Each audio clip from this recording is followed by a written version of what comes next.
اللهم كن لوليك الحجة ابن الحسن صلواتك عليه وعلى آبائه في هذه الساعة وفي كل ساعة وليا وحافظا قائدا وناصرا دليلا وعينا حتى تسكنه أرضك طوعا وتمتعه فيها طويلا. أعوذ بالله من الشيطان الرجيم. بسم الله الرحمن الرحيم. الحمد لله رب العالمين وصلى الله على محمد وآله الطاهرين.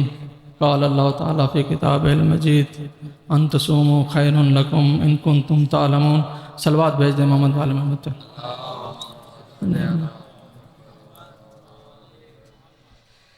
ماہ رمضان ہے، روزے کی افطار کا ٹائم نزدیک ہے.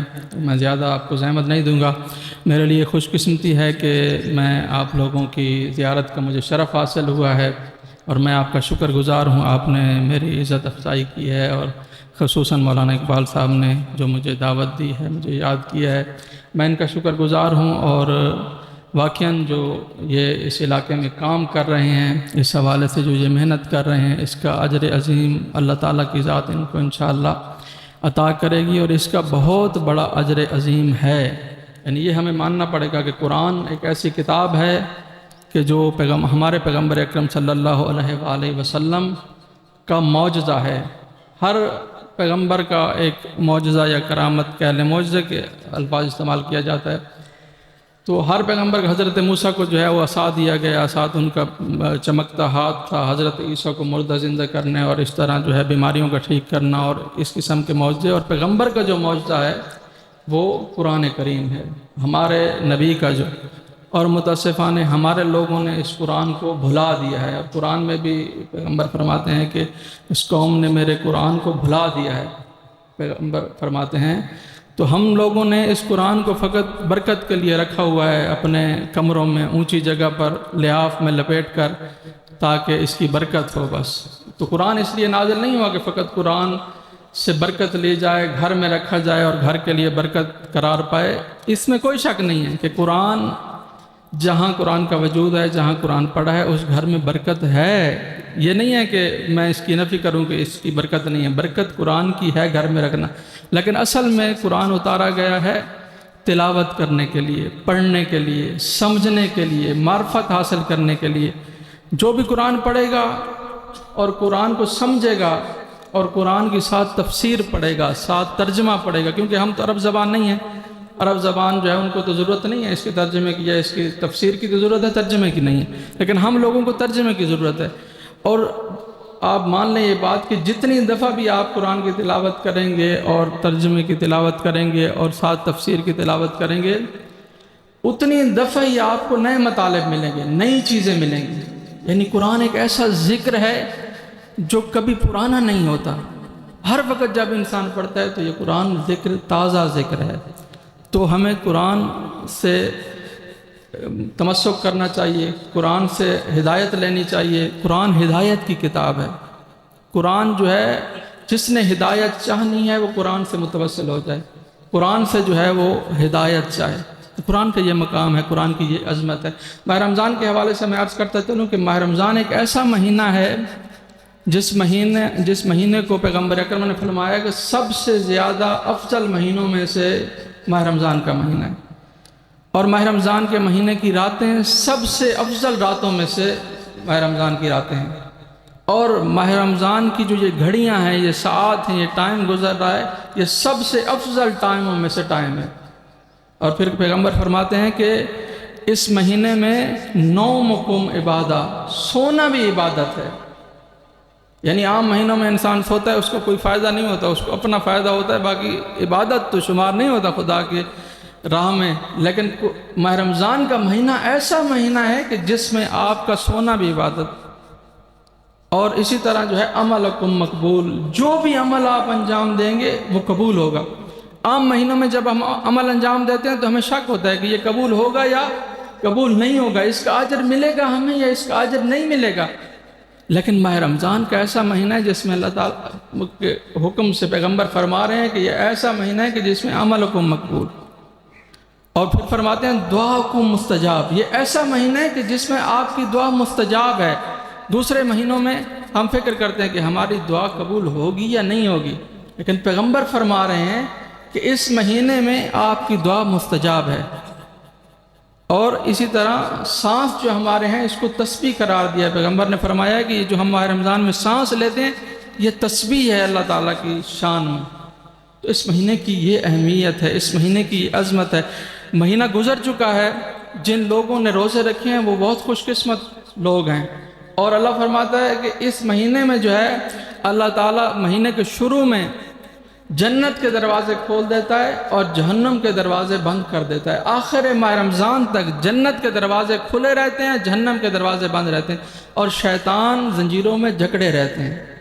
اس مہینے کی یہ ارزش ہے۔ جن لوگوں نے روزے رکھے ہیں وہ خوش قسمت ہیں کہ انہوں نے اللہ تعالیٰ کا حکم مانا ہے اور اطاعت کی اللہ تعالیٰ کے حکم کے مطابق۔ یہ روزہ کیوں واجب کیا گیا؟ اسی لیے کہ غریب اور امیر کا فرق نہ رہے، یعنی غریب پہ بھی روزہ ہے، امیر پہ بھی روزہ ہے۔ اور پھر امیر کے لیے یہ ہے کہ امیر بھوک اور پیاس کو محسوس کرے کہ غریب جو ہے وہ کتنا مشکل میں رہتا ہے اور اس کی بھوک پیاس کیا ہے۔ اور پھر روزہ اس لیے واجب کیا گیا کہ ہم ایک پریکٹس کریں کہ چند گھنٹے کے لیے خدا کی خاطر ہم جو چیزیں ہمارے پہ حلال تھیں وہ حرام ہو گئی ہیں۔ کھانا پینا سب سے بڑا جو ہے زندگی کا ایک کہا جاتا ہے کہ کھائے پیے بغیر انسان مر جاتا ہے، تو کھانا پینا اللہ تعالیٰ کے لیے، البتہ خالص اللہ تعالیٰ کے لیے۔ اگر انسان ریا کا روزہ رکھے گا کسی کو دکھانے کے لیے تو وہ روزہ باطل ہوگا۔ اللہ تعالیٰ کے لیے جو روزہ رکھتا ہے اور پھر ان چیزوں کو چھوڑ دیتا ہے تو اللہ تعالیٰ فرماتا ہے اس کا جو اجر و ثواب ہے وہ میں خود دوں گا، یعنی اس کا جو اجر و ثواب روزہ دار کا ہے وہ میں خود دوں گا۔ اور روایات میں ملتا ہے کہ شقی ترین وہ شخص ہے کہ جو اس مہینے میں اپنے گناہوں کو معاف نہیں کروا سکتا۔ یہ ایسا مہینہ ہے، جب میں نے عرض کیا کہ سانسیں بھی تسبیح ہیں اور سونا بھی عبادت ہے، تو واقعاً جو شخص اس مہینے میں اپنے گناہوں کو نہیں بخشوا سکتا وہ شقی ترین شخص ہے۔ اور اللہ تعالیٰ نے جنت کے دروازوں میں سے ایک نام باب الریان رکھا ہے، ایک دروازہ جس سے فقط روزے دار داخل ہوں گے۔ یہ روزے کا مقام ہے۔ تو جنہوں نے اس سال روزے رکھے ہیں ان کو مبارک ہو، جنہوں نے ابھی تک نہیں رکھے کسی وجہ سے بھی، ابھی بھی ٹائم ہے کہ وہ اللہ سے معافی مانگے، ابھی بھی ٹائم ہے کہ وہ اللہ کی طرف پلٹ آئے۔ اور دعیتم الی ضیافت اللہ ہے، پیغمبر فرماتے ہیں کہ آپ کو اللہ تعالیٰ کی طرف دعوت دی گئی، اللہ تعالیٰ نے آپ کو اپنا مہمان بنایا ہے۔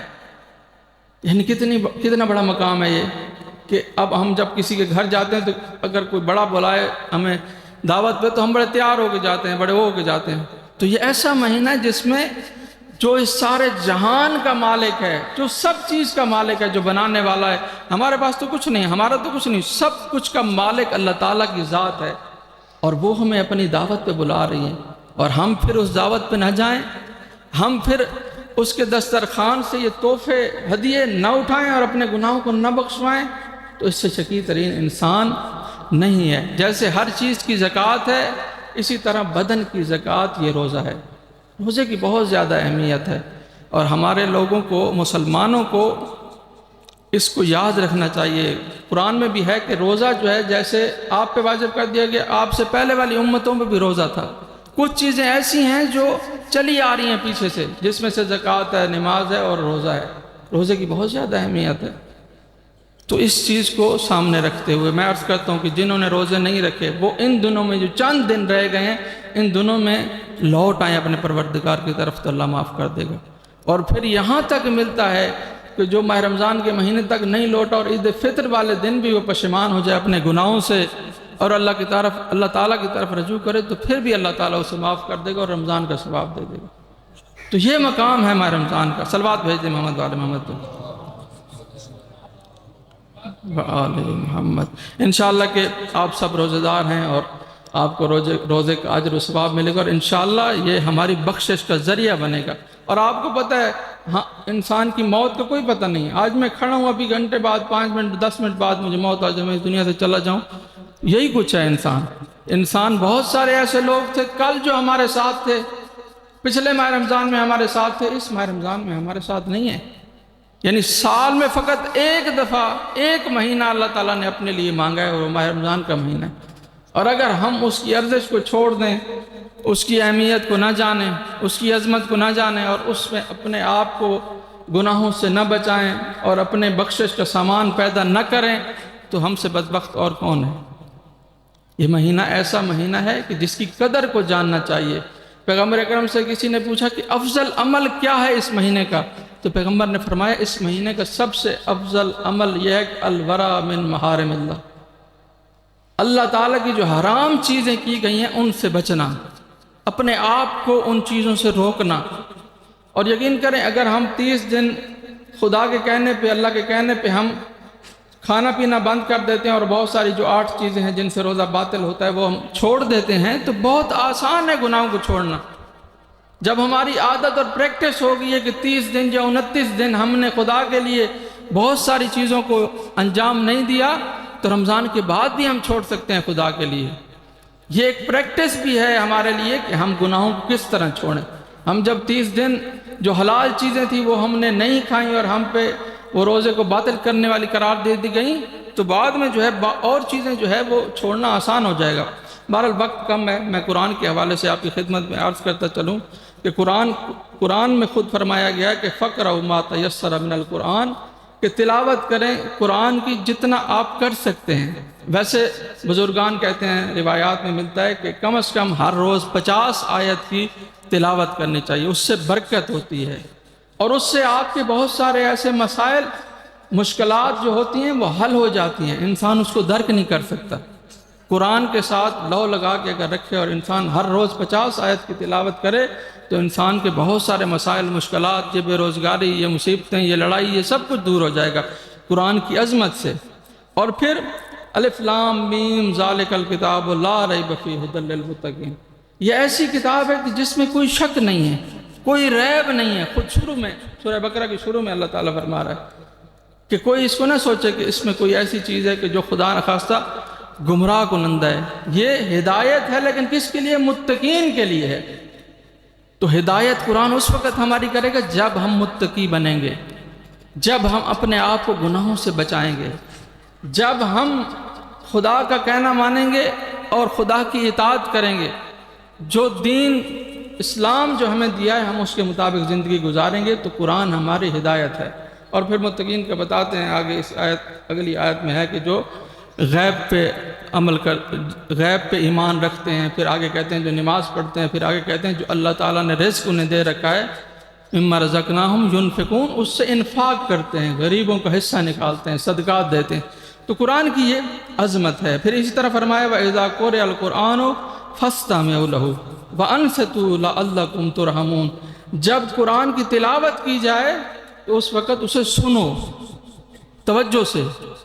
یعنی ہمارے لوگ بعض جگہوں پہ قرآن پڑھا جا رہا ہوتا تو توجہ نہیں کرتے، قرآن کی طرف توجہ نہیں کرتے، آپس میں باتیں کر رہے ہوتے۔ تو قرآن میں اللہ فرما رہے گا جب قرآن کی تلاوت کی جائے تو سنو اور خاموش رہو، سنو اور خاموش رہو، باتیں نہ کرو۔ قرآن کی یہ عظمت ہے۔ یہ بندہ مسجد میں بیٹھتا ہے تو دنیا داری کی باتیں شروع کر دیتا ہے، قرآن کی تلاوت ہو رہی ہے تو دنیا داری کی باتیں ہو رہی ہوتی ہیں، ان باتوں کرنے سے منع کیا گیا ہے۔ اور پھر فرمایا گیا اگر اس طرح کرو گے تو شاید تم پہ جو ہے رحم کیا جائے۔ تو یہ مقام ہے قرآن کا، یہ عظمت ہے قرآن کی۔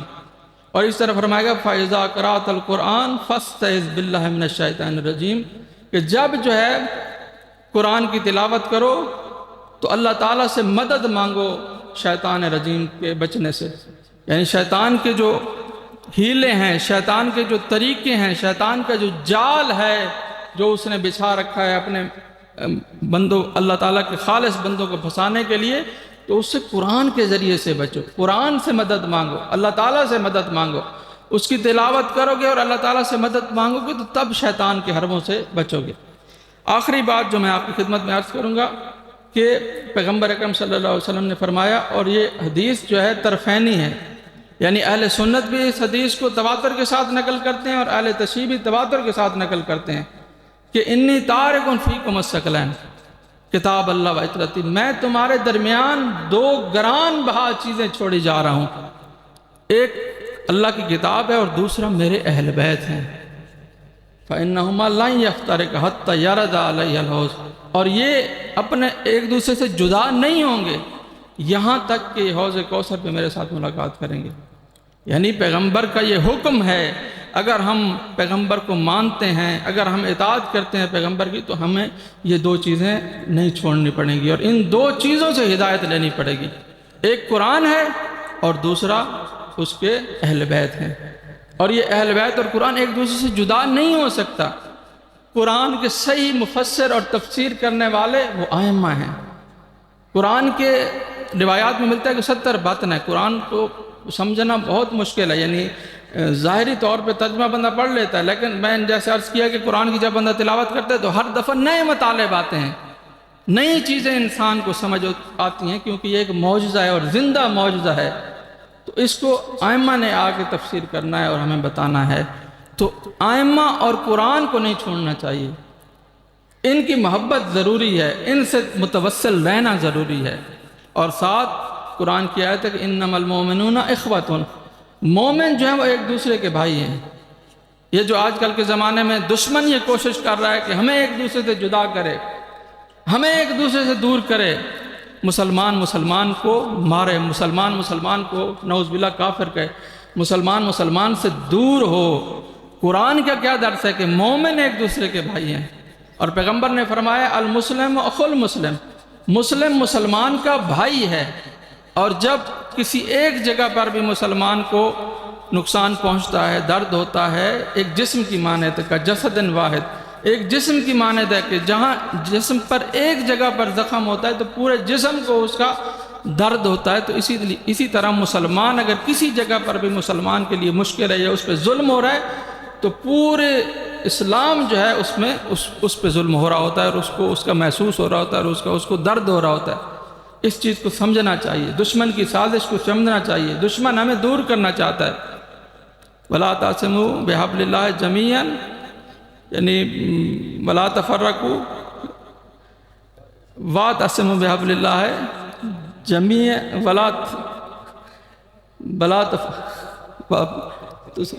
جَمِيعًا وَلَا تَفَرَّقُوا۔ معذرت میری زبان پہ نہیں چڑھ رہا تھا۔ تو کیا فرمایا ہے قرآن نے کہ ایک ہو جاؤ اور اللہ کی رسی کو مضبوطی سے تھامے رکھو۔ اگر اللہ کی رسی کو اور ہمارے میں اتفاق کیا ہے، اتحاد کیا ہے، وہ یہ ہے کہ قرآن ہمارا ایک ہے۔ پراپیگنڈا کیا ہوتا ہے؟ جسیوں کا قرآن اور ہے، اہل سنت کا قرآن اور۔ اب یہاں قرآن حفظ ہو رہا ہے، آگے قرآن چیک کر لیں، وہی قرآن ہے جو آپ کے مساجد میں پڑھا ہے، ہماری مساجد میں بھی وہی قرآن ہے۔ جو آپ حفظ کرتے ہیں ہم بھی وہی قرآن حفظ کرتے ہیں۔ اچھا پیغمبر، آپ جس پیغمبر پہ ایمان رکھتے ہیں اور 1,24,000 پیغمبروں پہ ایمان رکھتے ہیں، ہم بھی انہی پہ ایمان رکھتے ہیں۔ اور ختم الانبیاء حضرت محمد مصطفیٰ صلی اللہ علیہ وآلہ وسلم ہیں، تو ان پہ جو ہے ہمارا ایمان ہے، ختم نبوت پہ ہمارا ایمان ہے، اور اسی طرح قیامت پہ ہم سب کا ایمان ہے، مرنے پہ ہم سب کا ایمان ہے، دوبارہ زندہ کرنے پہ اور قیامت جب آئے گی دوبارہ لوٹ آنے پہ ہم سب کا ایمان ہے۔ بہت ساری چیزیں ایسی ہیں جو ہم میں ایک ہیں، لیکن دشمن کیا سازش کرتا ہے؟ دشمن یہ سازش کرتا ہے کہ ہمیں دور کرے۔ کچھ باتیں ادھر سے ہمارے جو جاہل لوگ ہوتے ہیں، جو ایسے لوگ ہوتے ہیں جن کے پاس علم نہیں ہوتا، ان کی کچھ باتوں کو لے لیتے ہیں اور کہتے ہیں کہ مذہب شیعہ یہ ہے، اور ادھر سے اہل سنت کے کچھ سخت اور عقیدہ لوگ ان کی کچھ چیزیں لے لیتے ہیں تو کہتے ہیں مذہب اہل سنت یہ ہے، تو ان کو آپس میں لڑاتے ہیں۔ اصل میں دیکھیں، ہمارے جو مراجع ہیں جن کی ہم اب پیروی کرتے ہیں، جب امام زمانہ تشریف لائیں گے تو انشاءاللہ غیبت کا دور ختم ہوگا، تو پھر امام کی اب ہم مجتہدین کے مطابق اپنی زندگی گزارتے ہیں، جو حکم فرماتے ہیں ان کے مطابق ہم مسائل پہ عمل کرتے ہیں۔ تو وہ ہمیں کہتے ہیں کہ آپ جو ہے وہ خلفاء کی اور صحابہ کی اور امہات المومنین کی حرام ہے کوئی شخص جو ہے ان کی توہین کرے۔ ہمارے بڑے یہ کہتے ہیں۔